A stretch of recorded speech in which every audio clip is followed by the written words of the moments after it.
aspersions. No, every time you hiccup, a demon enters you. Yeah, I talked to my little cousin into believing that. oh, that's cool.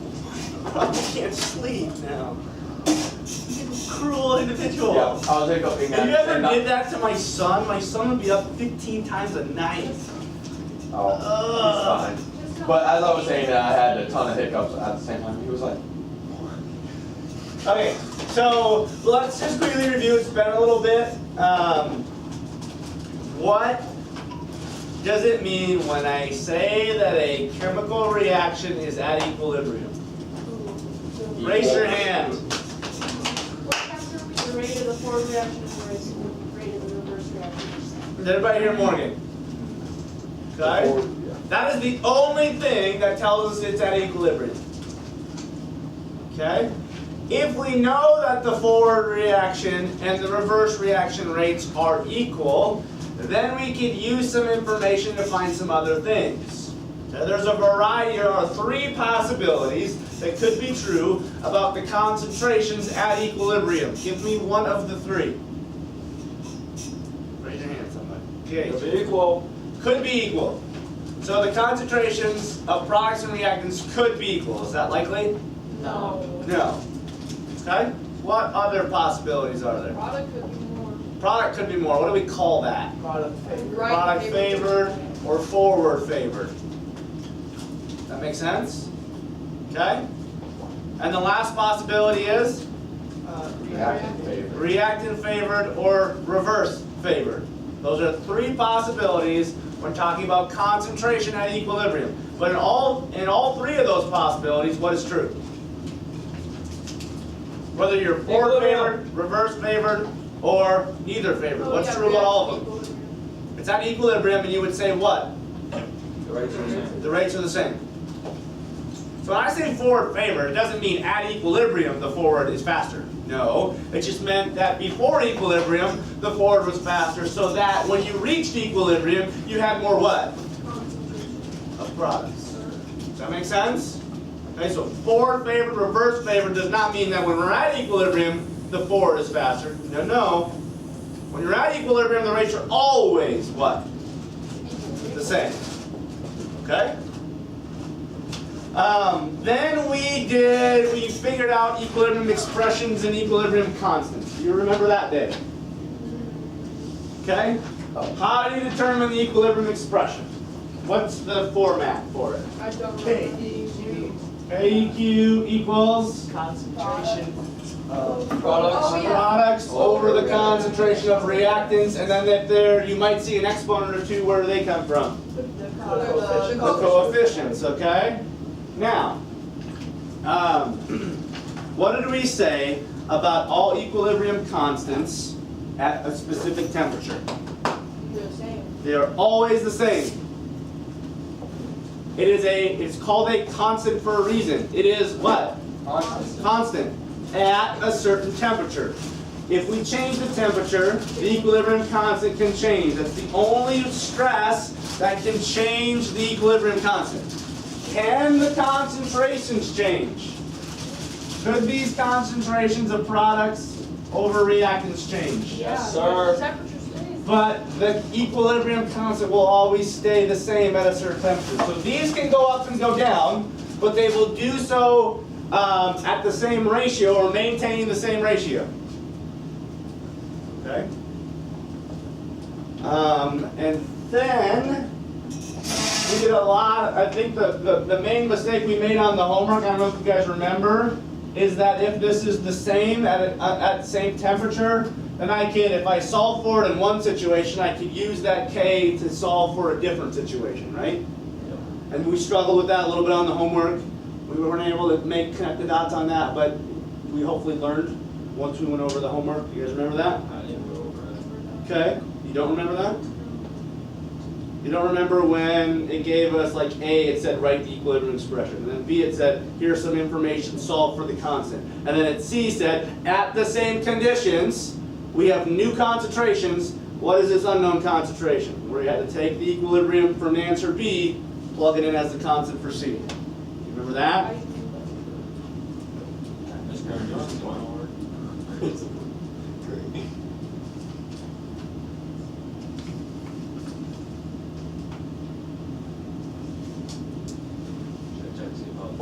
You might want to do that, but not at the moment. Okay? And then I did show you a little tip on how to find the reverse reactions constant. Do you remember that? Put it under 1. Inverse. So if you know the forward reaction K, the reverse reaction is the inverse of the forward. Okay? Right. And then we started talking about we had Friday off last week? Yeah. On Thursday, we started talking about ways to change or shift equilibrium. And if you remember, we said this is really, really practical from a real world standpoint because we're constantly, in fact, the purpose of almost all chemical engineers is to manipulate equilibrium so that you can produce more what? Product. That's the goal, right? If you can produce more product while still limiting how much money you put in, that's a good thing. There are certain situations where you're like, yeah, if I do this, it produces more product. But if it costs too much to do that, is it a worthwhile situation? No, in fact, that's a big piece of it. Okay, for example, when I was working in the lab in the summer, I was able to produce or make a product more pure using ethanol. Well, here's the problem with using ethanol. It's flammable. And here's the issue. It's not just simply, oh, we changed the solvent and we use ethanol instead of water. Well, if you use a flammable solvent, now you have to go through all the safety precautions, bring in safety people to come make sure that it's safe, and that costs thousands, hundreds of thousands of dollars to bring safety people in to figure out whether or not it's, one, safe to use ethanol as a solvent, two, that you create a flammable protective system that you can actually do it under. And so it's not always, oh, just because this produces more product doesn't mean that it's the best option, because things cost money. Right? There's safety precautions. There's all sorts of tests that you have to do, and that stuff costs money. And so then you've got engineers that try to do cost models to figure out, in the long run, is this going to produce more money in the end or not? Okay? And it's much more complicated than you think. All right, so then we did talk about the first stressor, but let's just quickly review here. The name of this idea is called the Chatelier's principle. This guy came up and said that when a system is at equilibrium, you can cause a stress to equilibrium and cause it to shift one way or the other. And I said, when you guys are stressed, you guys like to just wallow in your stress, right? Heard Fortnite a few times on the video. What do you do when you're stressed? You try to get rid of the stress, or at least push it off till a later date. Do it. Okay? So, same thing for a chemical reaction. If I stress a chemical reaction, it's going to shift left or right to undo the stress. Right? And the first stress that we talked about was what? Concentration. Concentration. Here are the four we're going to discuss, but the first one was concentration. Now, if you remember, I said that when we're dealing with this, yes, you could memorize the shortened version to figure out which way it shifts, correct? But there's a difference between conceptually understanding it and memorizing it, correct? Okay? So let's quickly walk through this again.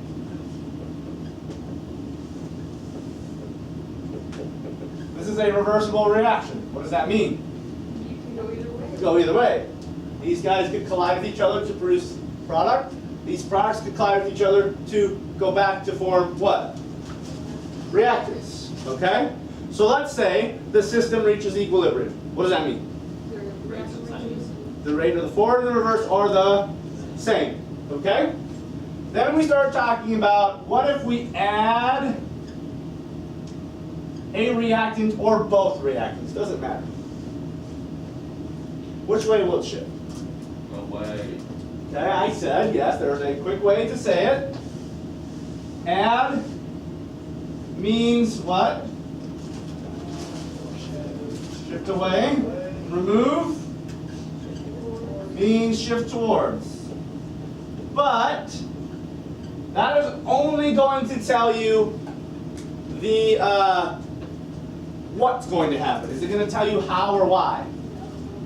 No. Okay? There is a how or why. Do you guys remember it?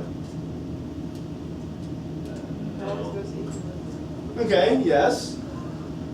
Concentration. What is adding or increasing the concentration going to do based on the collision theory and increasing or decreasing the rates from what we talked about in chapter 14? Collisions. Okay, so if I add more of this, okay, so first off, before I add right equilibrium, rates are the same, right? When I add them, now the reactants have more, which means they could collide more, which is going to increase the rate of which reaction? The forward reaction. So if you were at equilibrium, you added more reactants, now the forward is faster, are you at equilibrium anymore? No. No. And so the forward is going to start reacting, its rate's going to go back down as the reverse starts to go up because you're producing more products, right? Right. Okay? And then we'll eventually what? Reach equilibrium. But the reason why it shifts away or shifts to the right is because you've created an unbalance of rates. And the reason why the forward is going faster is because you added more of it to collide more. Same idea or concept can be true if I add a product. I add a product, their rates were originally the same. When you add a product, what happens is the reverse now gets faster. And again, it will react to produce reactants until it's back to what? Equilibrium. So, how about removing then?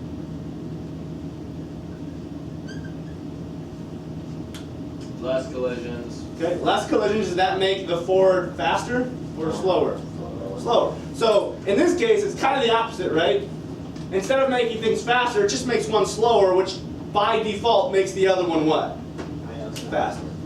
Okay? Less collisions, so now the forward is slower. Okay, so this is the forward, this is the reverse. They were the same. The forward's now slower. The reverse is faster, producing more reactants until it, what? Reaches equilibrium. Same idea. So that's the why, so that you're not just knowing the what. Okay? Because on a test, is it possible that I might ask you a little bit more detailed questions than just which way does it shift? Yes. Yes. Okay.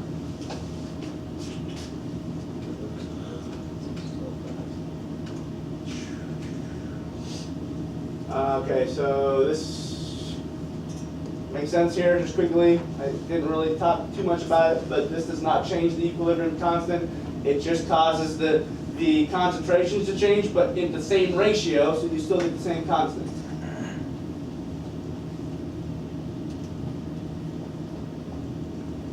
Okay, equilibrium is established. There's your equilibrium expression. 3 of each, 1 of the product. Do you see it? Everyone? Okay, rates are the same. Now, let's say I add more of a reactant. A shift will occur to produce more what? Products. Plug in the numbers again. Same what?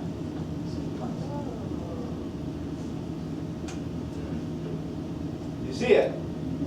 Okay? It did shift to produce more product, right? Okay, so it did shift to the right, but the ratio still remained the same. And did our concentration, did these numbers change? What? Yeah, so these numbers change, right? It was like 1 and 3 in the previous situation. So these numbers can change, but what was true about the KEQ? It stays the same. Watch out. Okay, so this is just showing you kind of with the graphical, ACT 101 here. What's true about this section here? They're adding. How do you know that? None of them are changing. No change in concentration. Does that mean the reaction's not happening? No. No. It just means it's balanced, right? Products are being produced as fast as reactants are being produced. What was the change here? Added. Added reactant, right? So when you added the reactant, what you saw was a shift. What was the shift? An increase in product and a decrease in what? Reactants. Until what happened again? Equilibrium was reestablished. All right?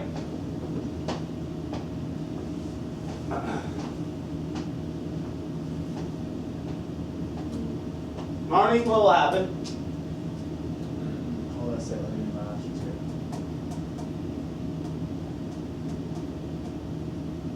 It will increase the reaction to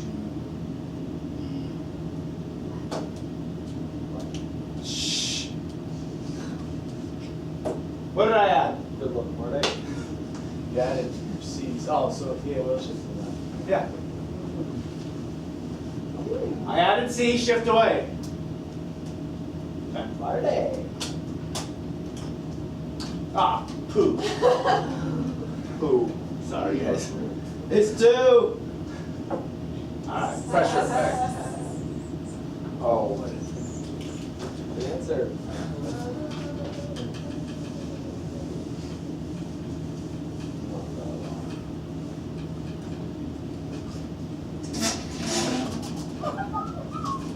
Alright.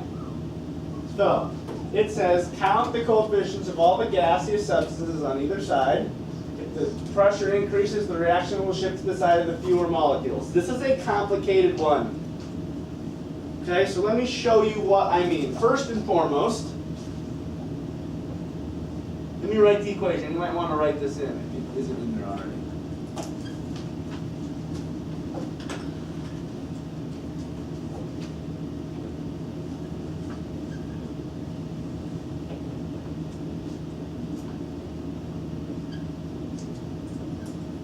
Why is this important?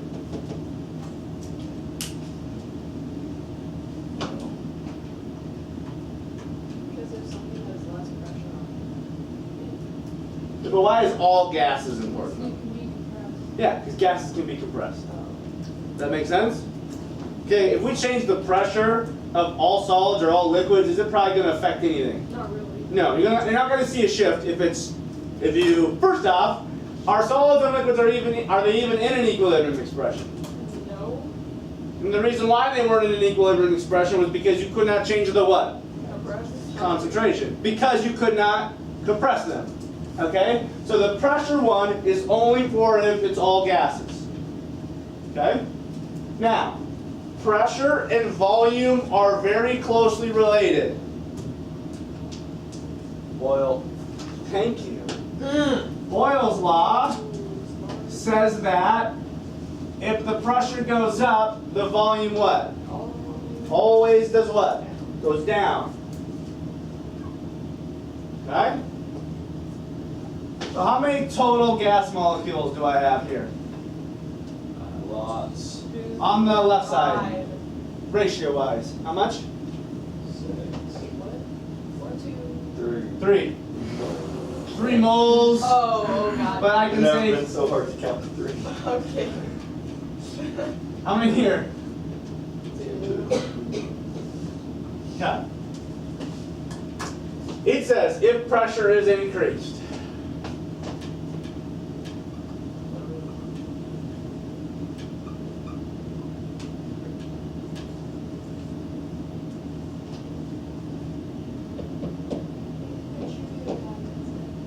One has 3 particles, one has 2. What exerts more pressure? The 3. 3 exerts more pressure than 2, correct? Okay? So, what is the stress here? What's the stress? Pressure. How? The pressure increased. So the stress on equilibrium was that I increased the pressure. And we said the Chatelier's principle, they want to do what if you cause a stress? It wants to React. undo that stress, right? The stress is increase in pressure. So it wants to Increase the volume. decrease its pressure by... increasing the Okay, hold on. Okay. So the stress, first I want to make sure you guys understand, what is the stress? Pressure. Pressure increasing. So to alleviate that stress, the pressure would need to Decrease. go down. Okay? So it says it's going to shift to the side with the fewer gas molecules. Why do you think that is true? Because that has less pressure over there. Yes. Does that make sense? So we said 3 molecules exerts more pressure than 2. If I cause the pressure to increase, it wants to undo that pressure, and it will do it by going from 3 molecules to 2. Won't that undo the pressure? Everybody. Yeah. 3 molecules has more than 2, so it's going to shift to the side that'll give it less pressure. Does that make sense? So what you do when you're trying to figure out pressure is you count the molecules. What happens if there was 2 on both sides? Then it'd just be awkward. An increase in pressure or decrease in pressure would do nothing. Because could the reaction relieve the stress anyway? Well, depending on the size of the molecule. No. Well, remember the size of the molecule is so small compared to the great spaces between them. So the size of the molecule would have a very negligible effect. Wow. Does that make sense? So if these were the same number of molecules on both sides and I increase or decrease the pressure, unfortunately you'd be in a situation where you have a ton of stress and there's nothing you can do about it. Have you ever been in that situation? Press the gas hard enough that it's not a gas. Yes. Neat. Okay, so let's see here. That's probably why you sweat. There's so much stress in your lungs that the water Wait, in the sweat? oxygen. Sweat? No. That's not. Let me stop you. Pressure. How can there be water in, okay. Are you That's eaten not- by all of All right, everybody, I'm get off the Always Make a joke. Dangerous fast people. Alright, you ready? Joe? How about a decrease in pressure? What is the stress? More molecules. What? Pressure What is it? decrease. Decreasing pressure. That is the stress. Don't just say pressure, because if you just say pressure, how do I know if the stress is increasing or decreasing that pressure? They said decrease. That's because it says decrease. Is it in? Oh. Oh. Now listen. It's important to know what the stress is because Le Chatelier's principle says it wants to undo that. So if the stress is decreasing pressure, it's going to shift to increase the pressure. Okay? Wait. Did I say that wrong? I might have said that wrong. Well, Why is the pressure decrease in pressure? Ah, sure. I mean, why is the stressor decrease in pressure? Riddle me that. Stop. Why is the stressor decrease in pressure? Oh my God. Riddle me that. No, I'm actually asking a question. Why is that? What was that? Why is it stressed out about a decrease in pressure? no, it's just. I don't know why. Well, okay. No one needs to. I wouldn't be stressed out. Sure. Let me think about that. Stop taking my Cheerios, you bun. You know how much food you steal from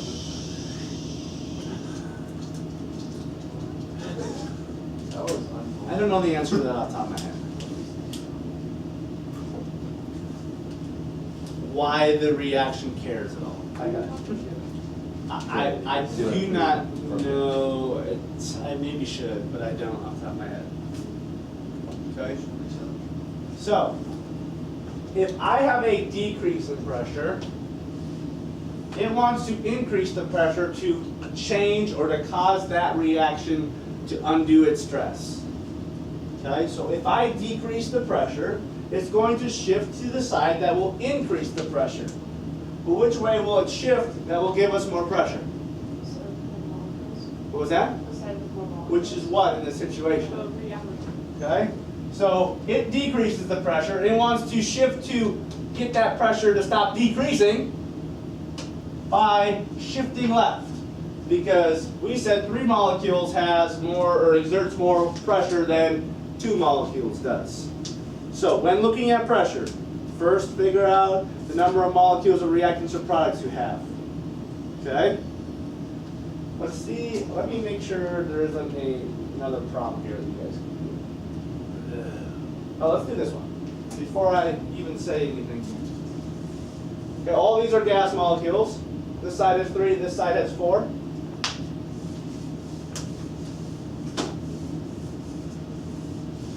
I want you guys, don't say it out loud. If I increase the pressure, which way will it shift? Do not say it out loud. Take some time to think about it. Increase the pressure. Yeah.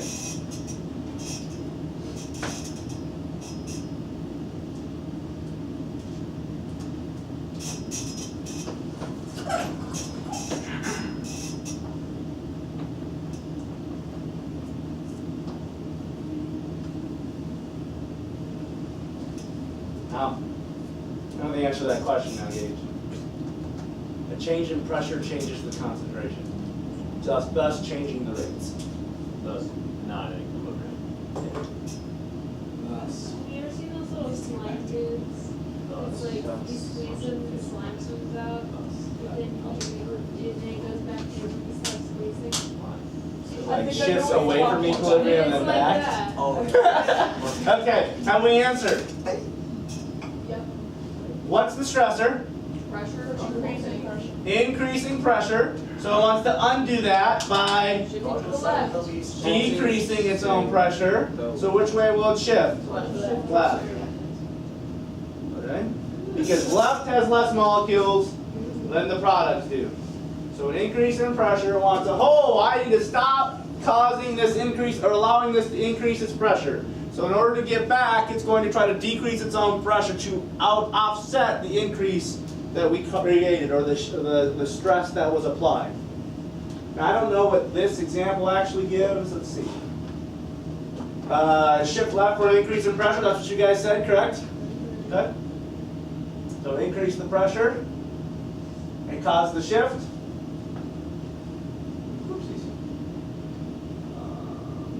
Alright, so we went from 14 molecules to what? 13 molecules. So an increase in pressure, it's shift left, so that instead of having 14 molecules in the system, it had 13 molecules in the system, thus changing the stress.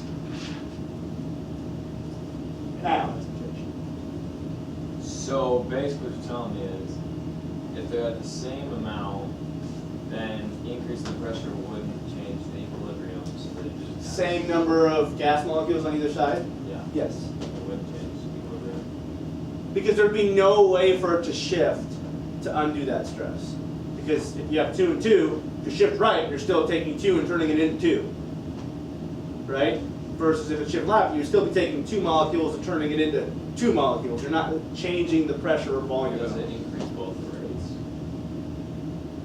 Because Probably, well, but you'd still be at equilibrium. It would increase them both equally. Which there could be some advantage to that, because you would be able to, well, you're already at equilibrium. So it wouldn't get you to equilibrium faster, it would just make your, I don't think that would raise it. At equilibrium. So there might be some advantages of that.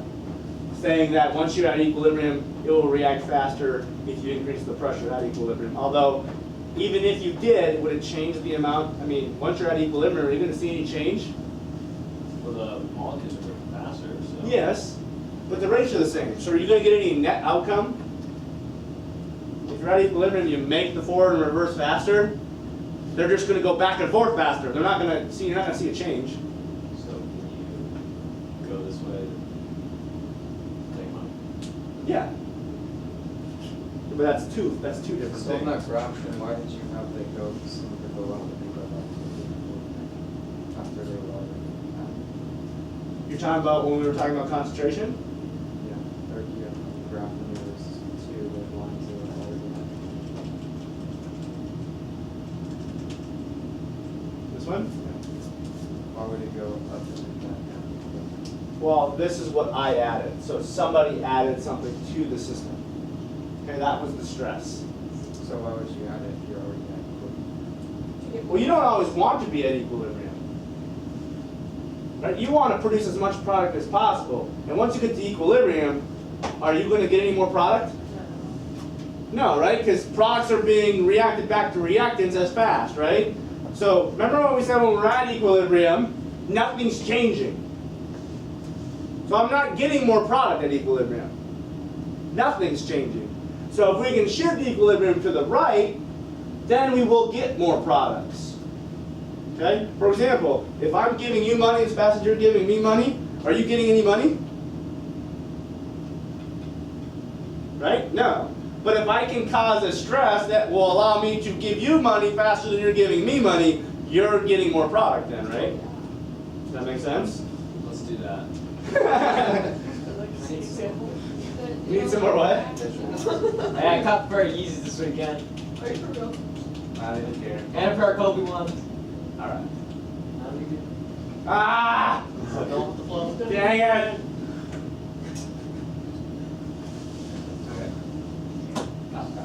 So, increase the pressure in this situation.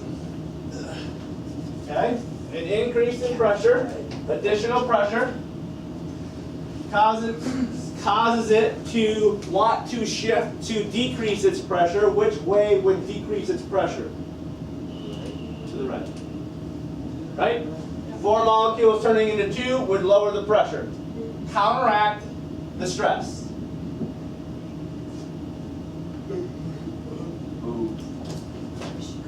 All right.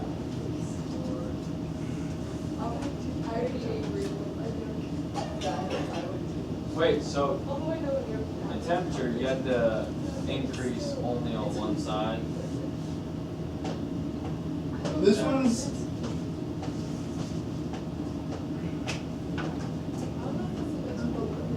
let's see if you guys remember previously learned material.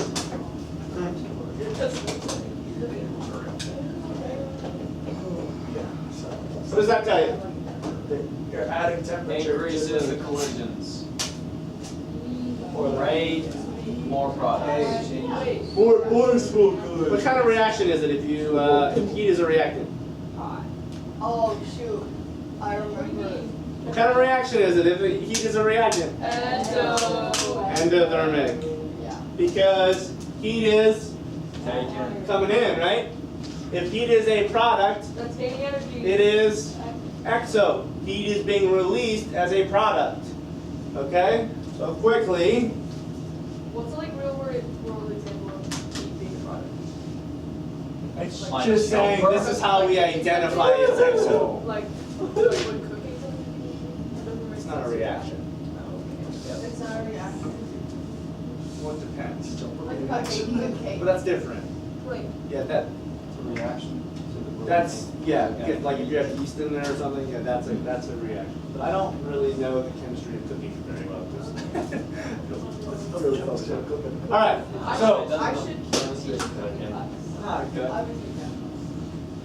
Nah, we're meant to get one. so when heat is a reactant, it is an endothermic process. When heat is a product, it is exo. Just for the record, my dad does almost all of the cooking in my house. So. I used to. I do all the cooking in my house. eggs My dad and- cooks all the and cooking. toast. Easy. I can follow the recipe. She I can made follow me the really recipe. big, so. yeah, my mom cooks all the sweets and all Okay. that. This one is the why behind this one we won't tackle or deal with unless you take advanced chemistry, because it's pretty hefty. Okay, it has to do with a lot of different things. So we are just going to learn the what. We're not going to learn the why on this one. I do, but I don't know if you're ready for that yet. We're ready. We're not ready to think. Okay. So take advanced chemistry if you're curious. So to make this simple, what we are going to do is we are going to treat heat as a reactant or a product and just apply the concentration rule to it. So if I have an endothermic reaction and I increase the heat of an endothermic reaction, which way will it shift? To the right, left, Yeah, right, to the right. To the right. Because we are adding a reactant, it shifts away. What if I remove energy, Tanner? Looks like you're engaged. I got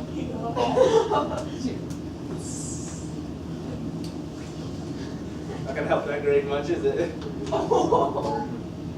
Okay. What if I remove heat in its endothermic? Which way will it go? To the left. To the left. Now this should make sense, right? If it's an endothermic reaction, it needs energy to react. So if you give it, it's gonna shift right. If you remove it, it's gonna shift left. Right? It's endothermic. Has to have energy. So if you're removing energy, it's probably not gonna react very well, is it? just like a human. Sure. Don't give it energy, it's not gonna react very well. I got like shivers. Alright, next. So let's say it's exothermic. increase the energy or the heat of an exothermic reaction, which way will it shift? To the left. It will shift away. We're treating this the same as what? What rule? We're treating temperature the same as what rule? Concentration rule. However, you've got to know what exo and endo mean. That's the only difference. Because an increase in heat for exo versus an increase in heat for endo will do different things, won't they? Because it's where they are. In one, it's a reactant, and in the other, it's a product. Okay? So, it's the same rule as concentration. However, you need to know where endo goes and where exo goes and what they mean. Okay? So, let's quickly... Oh! Room temperature and temperature. Wait, so if it's This is endo, important. Put a big star by that. Wow, what is that?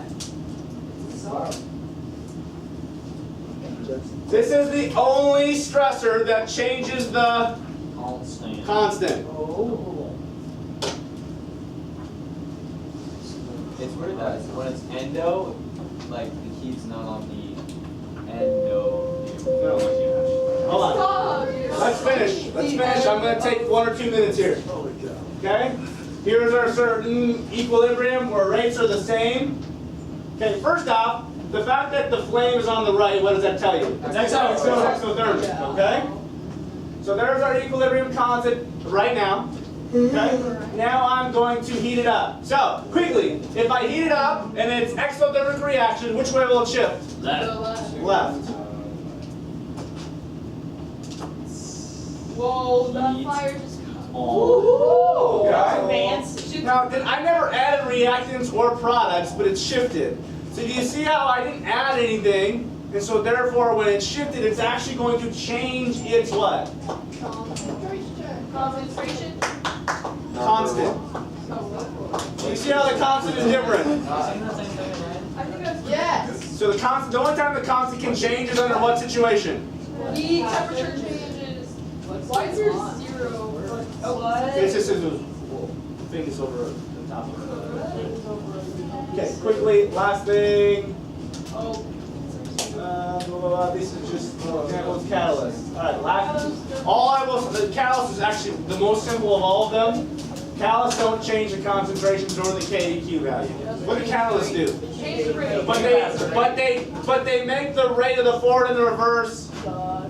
They change the same, right? So it doesn't shift the reaction left or right at all. Listen, I know you're trying to get out of here, but adding a catalyst does not change the rate forward or reverse. Doesn't shift the equilibrium. It just gets to equilibrium what? Faster. So is there some advantages to getting the equilibrium quicker? Absolutely, but it does not shift one way or the other. All right. We're done.